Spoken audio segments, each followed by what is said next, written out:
기도하겠습니다.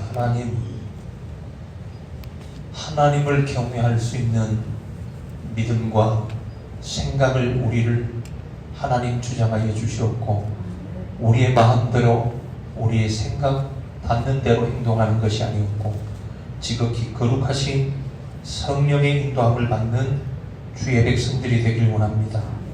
어둠의 영들이 감히 역사치 못하게 하시옵고, 주의 거룩한 성령이 주의 백성들을 덮어주옵소서.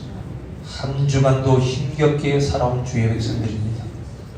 노년의 어려운 환경 가운데 예수님만 바라보며 살아왔사오니, 주여 오늘 하나님 우리에게 하늘의 큰 은혜를 더하게 하여 주셔서 남은 생에 얼마나 많은 시간이 우리에게 주어진지 알 길이 없지만은, 그러나 한 번 태어난 것은 반드시 정한 이치로 가는데, 마지막 죽음을 맞이하는 우리들이 주님 앞에 온전히 바로 설 수 있는 하나님의 영광을 위해서 살아가는 우리들이 될 수 있도록 주님 역사하여 주옵소서.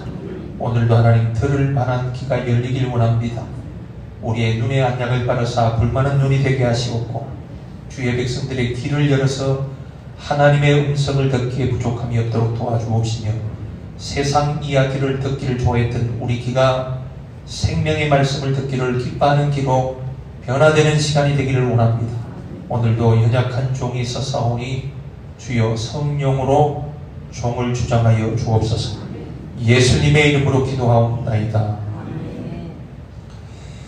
할렐루야.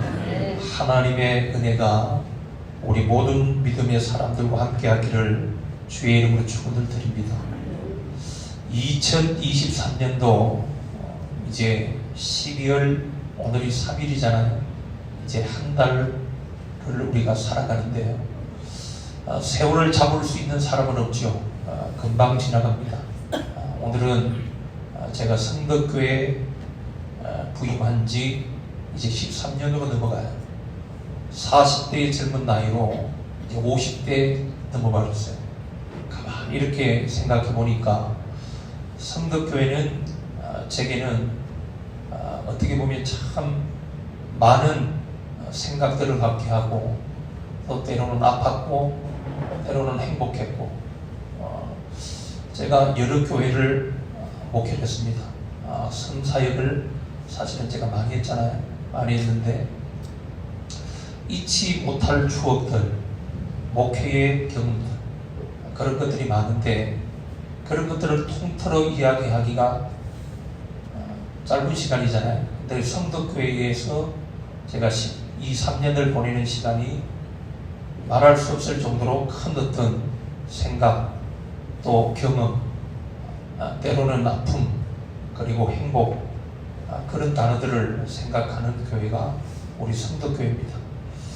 10년이라는 세월이 금방 확 지나버린 것 같아요. 기억되는 사람들, 또 먼저 믿었던, 또 함께 신앙생활했던 우리 근사님들이 하늘나라에 먼저 떠나가고, 그리고 또 한 해는 장례가 참 많이 일어났어요. 돌아가시는 분들이 많아서, 또 교인뿐 아니라 가족분들, 그분들을 장례를, 또 우리가 교인들이 함께 장례를 치렀던 일들, 그런 일들이 이렇게 스쳐 지나가더라고요. 오늘도 여러분, 우리는 또 하루 거룩한 성일을 하나님 앞에 허락을 받은 줄 믿습니다. 그래서 우리가 하나님 앞에 예배드리는 이 순간, 아까 우리 장로님 기도했던 것처럼 누군가는 사경을 헤매고 있어요. 그리고 또 아이들이 이 땅에 태어나기도 하고, 또 불의한 사고를 당하는 사람들도 있을 거고요. 또 전쟁의 소용돌이 가운데 병원을 찾지 못하고 상처로, 찢김으로 생명이 꺼져가는 사람들도 있을 것이고, 별의별 사건들이 다 일어나는 시점에 저와 여러분은 하나님의 성전에서 예배드리는 쪽을 선택했고, 하나님이 여러분들을 불러내신 사실을 기억하시고 하나님 앞에 마음과 생각과 정성을 다해서 하나님 앞에 예배를 드리시는 저와 여러분이 되기를 주의 이름으로 축원을 드립니다. 20세기 초 미국 사회의 발전에 지대한 영향을 끼친 사회 변혁가이자 발명가, 공학자, 교수였던 찰스 카틀링이라는 분이 있어요. 미국 자동차 공업을 크게 일으킨 인물입니다. 그는 80세가 넘어서 새로운 부품을 제작하고 매사에 적극적으로 일했던 사람이에요. 그가 83세 되던 해에 생일에 아들이 아버지에게 이렇게 말씀드려요. 아버지, 이제는 연구와 일을 멈추시고 좀 쉬세요. 이에 아버지가 대답합니다. 오늘 멈추는 사람은 그날부터 망가지기 시작한단다. 나는 미래를 바라보고 누군가에게 좋은 일을 하며 노후를 보낼 생각이란다. 사람마다 노년을 건강하게 품위있게 보내기를 원하잖아요. 그렇게 노년을 보내려면 5가지를 지켜야 한다고 찰스 카틀링이 말을 했습니다. 먼저 영혼의 문제를 생각해야 한다. 사람은 육신이 전부가 아니야. 영혼을 항상 생각하고 하나님이 부르실 그 순간 육체는 두고 영혼이 하나님 앞에 서야 한단다. 의미 있는 그런 이야기로 자녀에게 훈계를 이어갔습니다. 두 번째로는 무슨 일이나 함부로 참견하는 습관을 버려야 한단다. 내가 알지 못하는 일을 누군가에게 들었다 해서 그 일을 진짜처럼 내가 그 자리에 있었던 것처럼 참견하고 말하는 것은 삼가해야 된단다 라는 이야기를 들려줬습니다. 세 번째는 같은 말을 되풀이 하지 말아야 한단다. 사람들은 같은 이야기를 듣기를 좋아하는 사람이 없단다. 그래서 그 이야기를 반복적으로 하는 것은 신뢰한다 라고 이야기를 한 거예요. 네 번째는 남을 헐뜯는 일을 삼가하라. 내가 다른 사람을 헐뜯으면 그 사람도 나를 헐뜯을 수 있기 때문에, 그럼 악순환이 되기 때문에 결코 다른 사람을 정죄하고 다른 사람에 대하여서 악담하는 것을 삼가해라. 다섯 번째는요, 부정적인 생각에서 벗어나야 한다. 사람들 긍정적인 생각으로 안 되는 현장에서도 될 것이다라는 생각을 품는 사람은 미래의 주연이 될 수 있단다 라는 이야기를 들려줬습니다. 또 찰스 카틀링이 남긴 글 중에 노년을 흉하게 늙게 하는 5가지 독약이 있고 멋있게 품있게 노년을 보내는 5가지 보약이 있단다 라는 이야기가 있어요. 5가지 독약은 뭐냐면 노년에 불평, 의심, 낙심, 조급함, 고집, 이것이 본인에게는 독약이란다.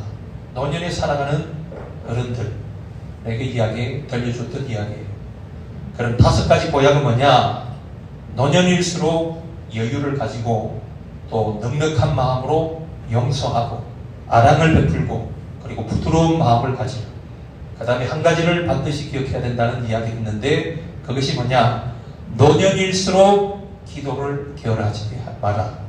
예수님이 부를 그 순간을 준비하는 사람이 되라 라고 들려줬습니다. 자, 오늘 본문 시편 128편은 좁은 의미에서는 가정이 받을 축복을 이야기하고요, 넓은 의미에서는 국가가 받는 축복을 설명하는 말씀이에요. 중요한 요점이 있습니다. 개인이든 가정이든지 그리고 국가든지 간에 복 받는 비결이 하나라는 것을 이야기해요. 그것이 뭐냐? 하나님을 경외하는 자는 복을 받을 것이다. 믿으시면 아멘. 자, 1절에 보니까요, 여호와를 경외하며 그의 길을 걷는 자마다 어떻다고요? 복이 있도다. 따라해 볼까요? 여호와를 경외하며 그의 길을 걷는 자마다 복이 있도다. 믿으시면 아멘. 자, 이 진리는 불변의 진리라고 이야기해요. 4절에 보면 여호와를 경외하는 자는 이같이 복을 얻으리라. 하나님을 경외하는 자, 하나님을 경외하며 계속적으로 반복적으로 거듭거듭 이야기하는 이유는 뭐냐면 하나님을 섬기는 방법, 그리고 복받고 살아가는 길이 무엇인가를 명확하게 들려주는 정의로운 말씀을 오늘 본문은 우리에게 하고 있어요. 자, 우리는 오늘 본문을 통해 하나님을 경외하는 사람들이 받는 복이 어떠한가를 살펴보려고 해요. 지금 앉아있는 여러분들은 하나님 앞에 많은 복을 받은 믿음의 사람인 줄로 믿습니다. 우리가 건강하지 못한다 해서 복받지 않는 사람, 그렇게 평가할 수가 없어요. 우리가 많은 물질을, 재산을 누리지 가지고 있지 못한다 해서 그 사람이 불행한 사람이냐? 그렇지 않아요. 하나님을 경외하고 그 마음속에 예수님께로부터 오는 평강을 가진 사람은 복 있는 사람인 줄로 믿습니다. 이 복을 저도 여러분들도 누리시기를 주의 이름으로 축원을 드립니다. 자, 여호와를 경외하며 그 길을 가는 자마다 복이 있도다. 인간이 가지고 있는 신앙의 상태를 두 가지로 나눌 수가 있어요. 그것은 유실론과 무실론이라고 이야기합니다. 유실론은 신의 존재를 믿는 것, 무실론은 뭐예요? 신의 존재를 부정하는 것. 유신론으로 가더라면 두 종류의 유실론이 있어요. 하나는 유일신론이 있고 다른 하나는 다신론이 있어요. 예수 믿는 사람들은 어떤 신이죠? 유일신. 세상 사람들 이것도 믿고 저것도 믿고 이것도 보고 저것도 보는 거예요. 이 신도 중요하고 저 신도 중요한 거. 이것은 다신론을 의지하는 사람들의 형태를 말을 합니다. 유일신이란 하나님 한 분뿐이고 믿는 기독교의 신간을 우리가 말하는 거예요. 다신론이라는 것은 신의 종류가 많고 모든 신에 똑같이 경배의 가치가 있다라고 평가하는 것이 다신론자들이에요. 유일신은 나 외에 다른 신이 없다라고 하신 말씀대로 하나님이 참신이고 하나님만 영원한 신이라고 믿는 사람들이 고백하는 것이 유일신 신앙이에요. 이해가 되시면 아멘. 그러나 다신론은 새기고 깎아맞은 우상, 이것들이 신이 되고 사람도 때로는 신이 되고 경배의 대상이 되는 것, 이것을 숭배하는 자들, 이런 사람들을 다신론자들이다 라고 이야기합니다. 자, 본문은 유일하신 하나님을 믿고 경배하는 자가 복을 받는다는 말씀이에요. 복의 내용을 보면요, 2절에 어떻게 되어 있어요? 수고한 대로 먹게 될 것이라고 이야기합니다. 2절에 내가 내 손이 수고한 대로 먹을 것이라. 내가 복되고 형통하리로다. 할렐루야. 많은 사람들이 지금 현재에 또 일을 하는 사람도 있겠죠. 우리처럼 앉아서 예배 드리는 분들도 있는가 반면에 오늘 열심히 일을 하고 근무하고 또 생활하는 사람들도 분명히 있을 거예요. 자, 오늘 2절의 이 뜻은 뭐냐면 일한 만큼 그 대가를 얻게 될 것이다 라는 말씀이에요. 30년 동안 오로지 일 속에 파묻혀 회사를 일으켜온 어떤 기업인이 있습니다. 그는 회사를 키우기 위해서 매일 5시 이상을 자본 일이 없다고 이야기해요. 여행을 가본 적도 없고 자기만의 시간을 보낸 적도 없다고 이야기해요. 그런데 그가 IMF 시대에 이제 6개월 만에 회사가 남의 손에 넘어갔다고 합니다. 그가 남긴 말이 있어요. 그것은 얻는 것도 남는 것도 없다라는 표현이에요.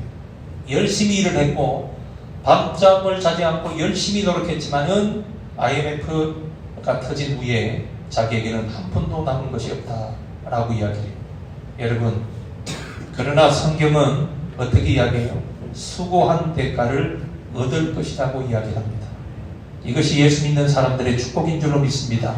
믿으시면 아멘. 33세 청년 예수님은요, 십자가에 달려 죽으실 때 남긴 말이 어떤 말씀이요? 다 이루었다고 이야기를 하는 거예요. 바울도 달려갈 길을 다 마쳤다. 이제 후로는 의의 멸류관이 예비되었다 라고 자신만만하게 하나님의 은혜를 찬양했습니다. 이것이 믿는 사람들의 특징인 걸 믿으시면 아멘. 우리에게는 일한 만큼, 수고한 만큼, 노력한 만큼 하나님의 축복이 우리에게 있다는 사실을 믿으시기를 부탁을 드립니다.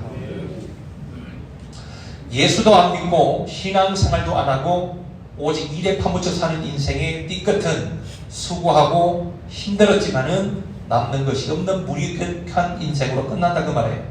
그러나 신앙으로 살아온 인생이라면, 그리고 신앙으로 정천된 수고라면 그것은 결코 헛수고가 아니라는 사실이에요. 더글라스 메가드 장군이 남긴 말이 있어요. 신앙이 있으면 언제나 젊고 의심이 있으면 늙는다. 자신을 가지고 있으면 젊고 두려움을 가지면 늙는다. 희망을 품으면 젊고 절망을 품으면 늙는다. 하나님을 떠나면 수고하고 하나님을 경외하면 보람과 가치가 있다 그 말이에요. 자, 두 번째로 어떤 복을 주시는가 하면 가정의 복을 주신대요. 어디에 준다고요? 자, 3절을 볼까요? 3절을 보면 3절 함께 합니다. 시작. 내 집 안방에 있는 내 아내에는 결실한 포도나무 같은 내 식탁에 둘러앉을 자식은 어린 감람나무 같은. 아멘. 믿으십니까? 자, 포도나무, 감람나무, 무화과나무는 유대 나라를 상징하는 나무들이에요. 그래서 그 나라에는 새 나무가 가장 많습니다. 하나님을 경외하면 아내는 아내대로 복을 받고 자녀는 자녀대로 복을 받고 가정은 가정대로 복을 받게 된다는 말씀이에요. 가그에 미국에서 베스트셀러 메가트렌즈라는 책을 보면 정보화 시대에 접어들면서 일어나게 될 세 가지 위기가 있다라고 이야기를 해요. 첫 번째 위기는 뭐냐면 가치관의 붕괴다. 전통적인 가치관이 무너지고 지난날의 윤리와 도덕의 기준이 붕괴될 것이다 라는 이야기예요. 정확하게 그 사람은 예측했죠. 도덕적으로 윤리적으로 붕괴한 세상에 우리가 살아갑니다. 어른을 공경할 줄도 모르고 사회의 어떤 부패가 오늘 이 나라를 덮을 지경으로 치닫고 있는 모습들을 우리가 보게 됩니다. 물론 하나님의 은혜가 있기에 그렇게 하나님이 내버려 두지 않겠죠. 기도하는 믿음의 사람들이 있고 믿음의 선진들의 피와 눈물을 하나님이 기억하시기 때문에 이 나라가 무너질 일은 없다고 굳게 믿고 있습니다. 그러나 위기는 틀림없는 위기 같아요. 그래서 믿음의 선진들이 불어났던 신앙의 그 헌신과 그 길을 우리 후손들이 잘 그 길을 따라가야 될 터인데 지금 현재 교회들의 모습을 보면 가치관의 붕괴뿐 아니라 신앙의 붕괴도 일어나고 있는 건 아닌가 하는 염려스러운 생각이 듭니다. 두 번째로 이번엔 이런 이야기를 했어요. 합법적인 지도자의 거리가 무너질 것이다. 그 어떤 거리도 인정하지 않는 풍토 때문에 사회 공동체가 혼미하고 흔들리게 될 것이다 라고 그런 예측했어요. 세 번째는 가정과 교회가 형식화되고 기관화됨으로 가정과 교회의 참 의미를 상실하게 될 것이다. 가정이 뭐예요? 여러분들 생각하면 가정은 어떤 의미예요? 작은 공동체이자 작은 나라 그리고 화목이라는 것을 생각나잖아요. 그런데 이 가정이 어떻게 되느냐? 결국 이번의 이야기를 보면 형식화가 된다는 거죠.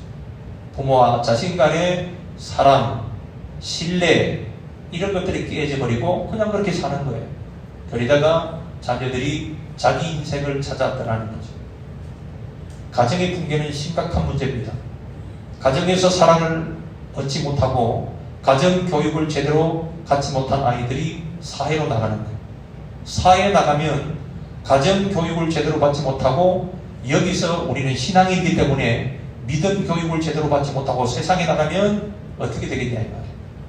예수도 구원도 믿음도 진리도 말하지 못하는 그런 세대에 휩쓸려 내려갈 수밖에 없잖아요.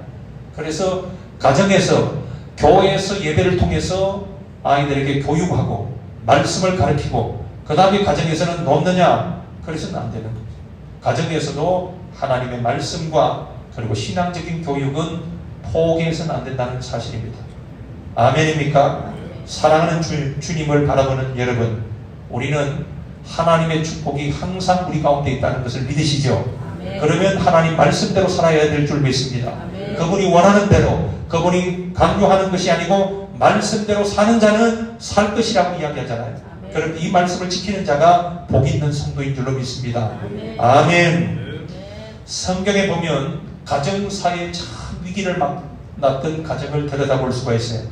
예를 들어서 우리가 알 수 있는 그런 가정은 어떤 가정이 있을까요? 20년 하란 이민 생활을 청산하고 야곱이 가족을 데리고 고향으로 돌아왔어요. 고향으로 돌아와서 그가 짐을 푼 지 얼마 못된 시간이 지난 후에 어느 날 야곱의 외동딸 디나가 그 동네 주장아들에게 소위 말하는 성폭행을 당한 거예요. 디나는 그 동네 여인들의 몸치장을 구경하기 위해서 동네를 다녔겠죠. 추장마들 눈에 들게 되었고 결국 디나는 강간을 당하게 됩니다. 자, 이 사실을 알았던 디나의 오라비들은 이 사실을 알고 동네를 급습해서 남자들을 대량 학살시키는 이런 살인극을 벌이게 돼요. 경건해야 될 가정 누구예요? 야곱의 가정이에요. 하나님이 선택받은 야곱이에요. 그런데 가정이 붕괴될 위기에 놓인 거예요. 그랬을 때 야곱이 취한 행동은 하나님께 기도하는 것밖에 없었습니다. 하나님께 그는 기도했고 그랬을 때 하나님의 음성이 들려옵니다.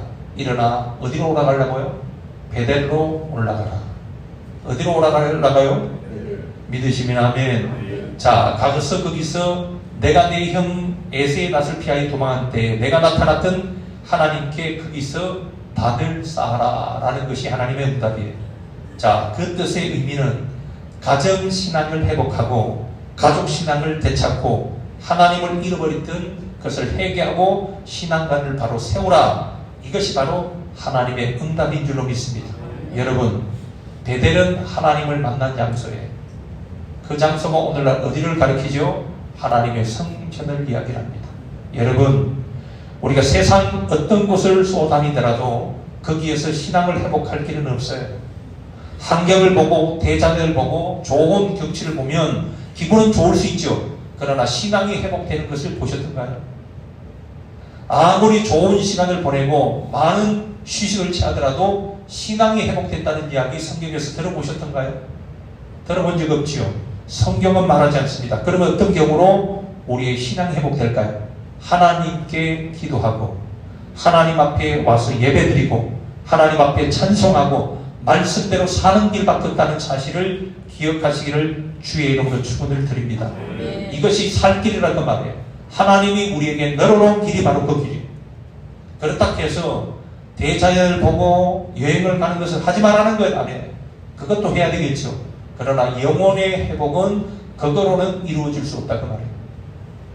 영혼의 때 문제는 우리가 죄를 지는 때가 죄악이 묻어나잖아요. 이 때를 목욕탕에서 민다고 해서 해결되는가요?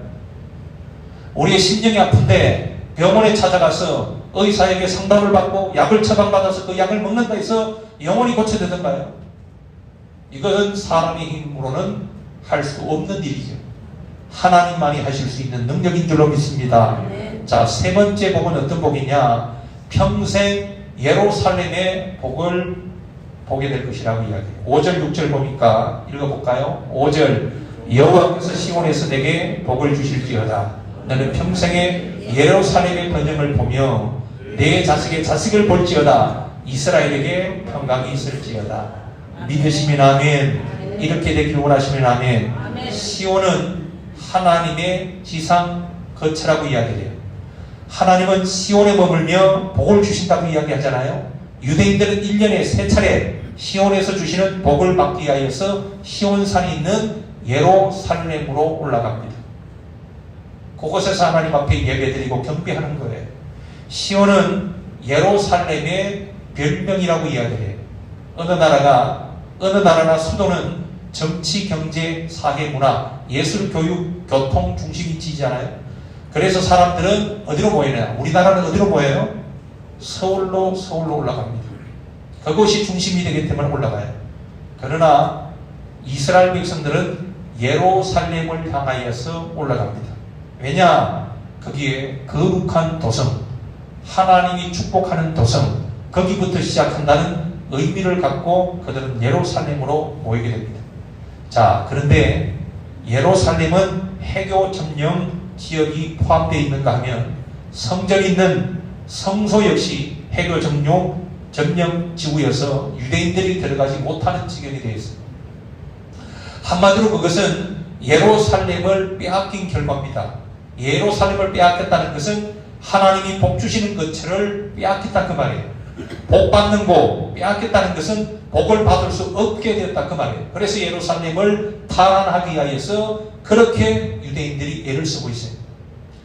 사랑하는 성도 여러분, 우리는 하나님의 성전을 사랑하고 겸손하게 섬겨야 될 책임이 있는 줄로 믿습니다.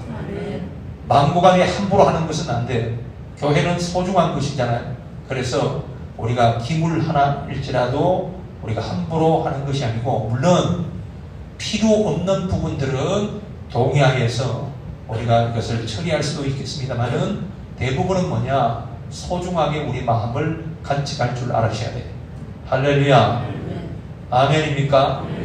그래서 교회를 우선순위하는 사람, 예루살렘을 자기의 중심을 두는 이스라엘 백성들이 복이 있다 그러잖아요. 마찬가지로 하나님의 성전, 여러분들이 기도하고 찬송하고 예배드리고 은혜받는 이 거룩한 성전을 우리가 소중하게 생각하고 귀하게 생각하고, 그래서 몸된 주의 재단이라 그러잖아요.